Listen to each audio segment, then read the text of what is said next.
அந்த பக்கத்தில் dam of the rock அப்படிங்கிற ஒரு இடம் இருக்குது. அது என்னன்னா அதுவும் இருக்குது.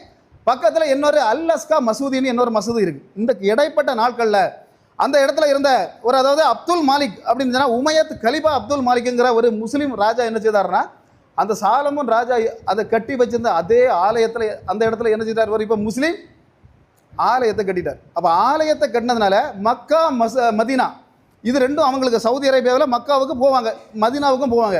அடுத்தபடியாக புனிதமான இடம் எதுதான் இவங்களுக்கு?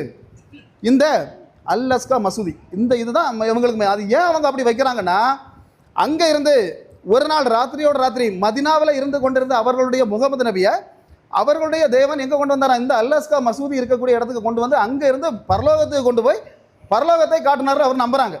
அப்போ அந்த இடத்துல இருந்து அவங்க ஆலயத்தை கட்டினாங்க. இப்போ என்ன செய்ய முடியாது, அந்த ஆலயத்தை இடிக்க முடியாது. அப்போ அவங்க அப்படி நம்பிக்கிட்டு இருக்கிறாங்க.